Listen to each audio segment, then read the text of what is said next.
roughly speaking. Brian Gorman.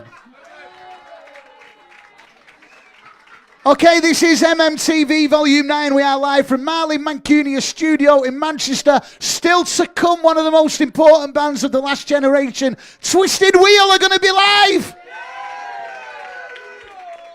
First of all, though, we move on to our sports section of the show. Will you please put your hands together? I'm not sure where he is. He's in here somewhere. He's in the back. Will you please welcome up to the stage tonight's sportsman, boxer, Tommy Fury.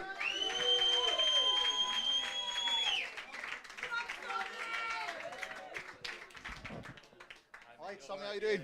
Take a seat, man. Tommy Fury, everybody. Cheers for joining us on MMTV Volume 9. First of all, now you come from a pretty well-known family of boxers, obviously. Cousin Huey, your big brother Tyson.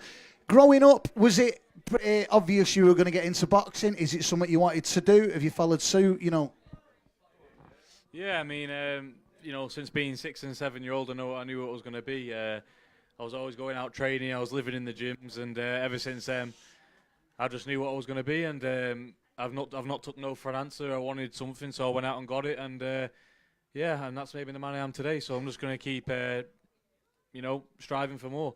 I'm on a good platform now, so it's just about keeping the dedication strong, keep training, and see what happens. God willing, go all the way. And if I didn't think I could, I wouldn't be in the game. Growing up, did you feel like there were a lot of pressure on that you had to go into the boxing community, or did you just naturally enjoy the fighting and training? Yeah, I mean, it's the pressure was always going to be there with the last name and that, but it's been there for so long now. It don't really hamper me at all. I was there making my debut in December, and everyone was going on about what about the pressure, and I said, I don't feel there's no pressure on, because I've coped with it for so long now. I'm not here to try and live up to anybody else. Tyson's his own man, Huey's his own man.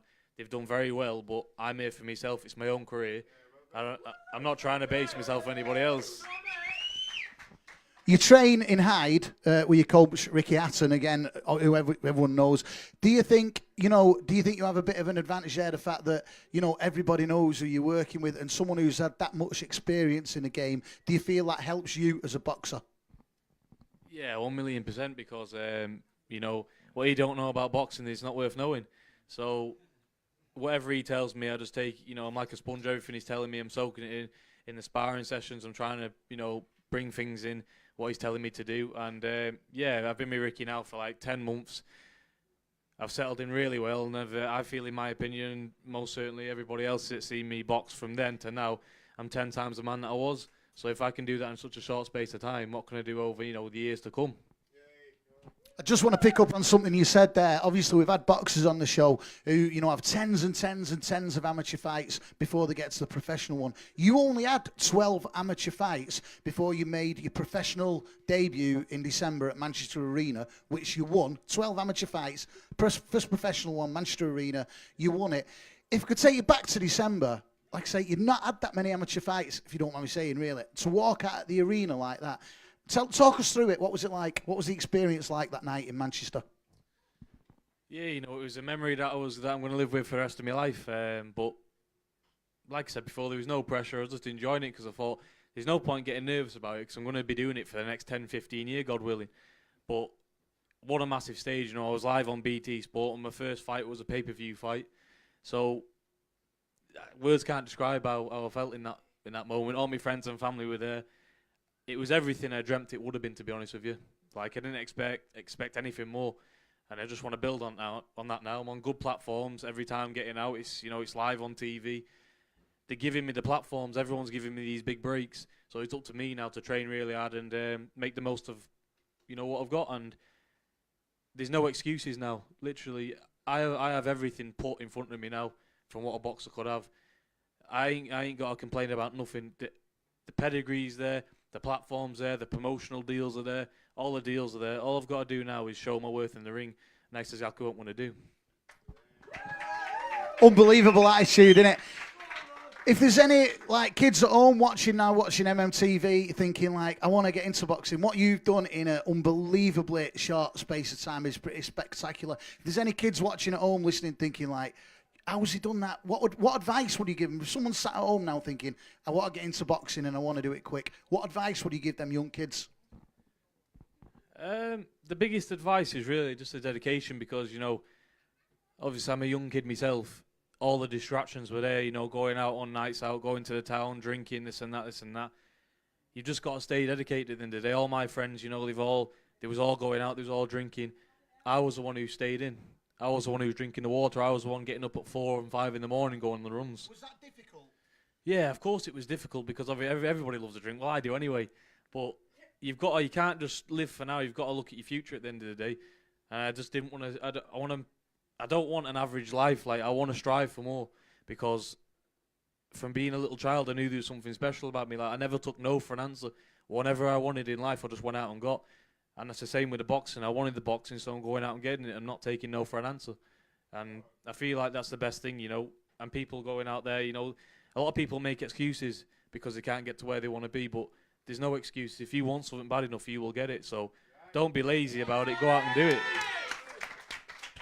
You were just saying then, you were just saying then, like, you know, you were going out, all your mates were going out, they were all on the beer doing all sorts. You stuck to water. Were there any peer pressure off your friends to be like, go on, have a beer, or were they all very supportive of what you were doing?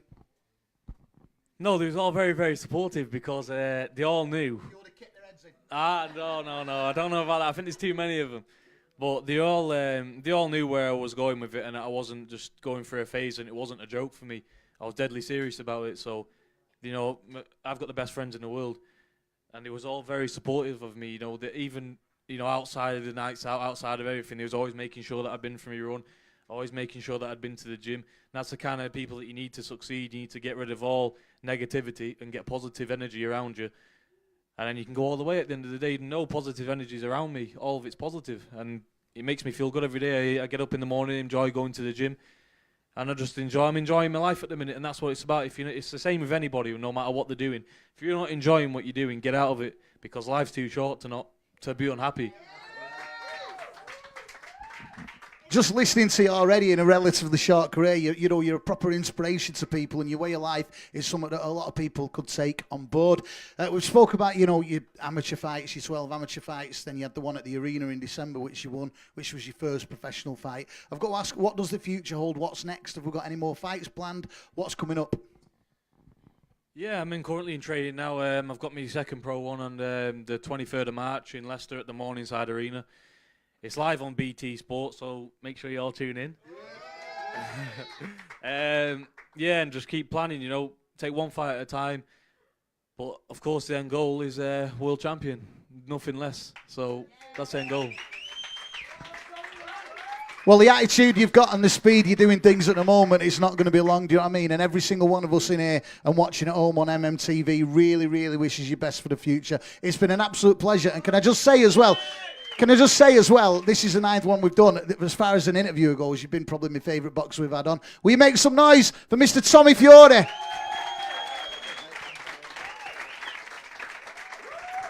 What a man. Make sure you're rooting for him in March, yeah? Absolute inspiration to people.